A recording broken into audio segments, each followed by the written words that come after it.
ലോക്സഭാ തിരഞ്ഞെടുപ്പിൽ മുന്നണികൾ അവസാന മണിക്കൂറിൽ നിശബ്ദ പ്രചരണ തിരക്കിലാണ്. ഇന്നലെ സ്ഥാനാർത്ഥികൾ ഉൾപ്പെടെ വാനോളം കൊട്ടിക്കയറിയ കാഴ്ചയാണ് കണ്ടത്.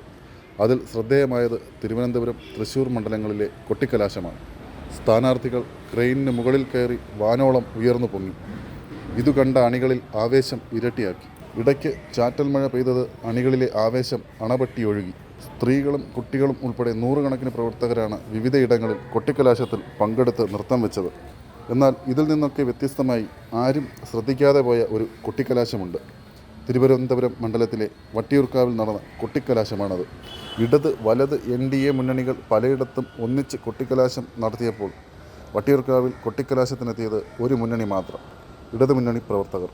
UDFO NDAയോ അവിടെ കൊട്ടിക്കലാശത്തിനെത്തിയില്ല എന്നതാണ് ശ്രദ്ധേയം.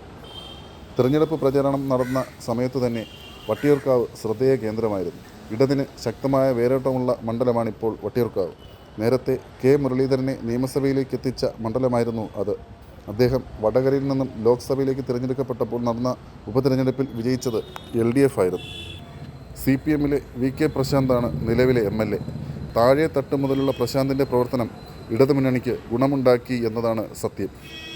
അതുവരെ മണ്ഡലത്തിൽ പൊട്ടിപ്പൊളിഞ്ഞു കിടന്ന റോഡുകളെല്ലാം സഞ്ചാരയോഗ്യമാക്കി ജനങ്ങളുടെ യാത്രാ ദുരിതത്തിന് പരിഹാരം കണ്ടതാണ് പ്രധാനപ്പെട്ട കാര്യം.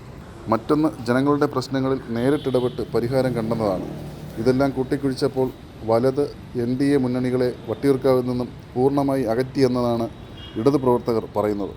സംസ്ഥാനത്ത് വിവിധയിടങ്ങളിൽ വീറും വാശിയോടെയുമാണ് ഇന്നലെ കൊട്ടിക്കലാശം നടന്നത്. അതിൽ ചിലയിടങ്ങളിൽ സംഘർഷമുണ്ടായി. വാർത്താ ചാനലുകളും മറ്റു മാധ്യമങ്ങളും അതിനു പുറകെ പാഞ്ഞപ്പോൾ വട്ടിയൂർക്കാവിൽ നടന്ന കൊട്ടിക്കലാശം ആരും കാണാതെ പോയി.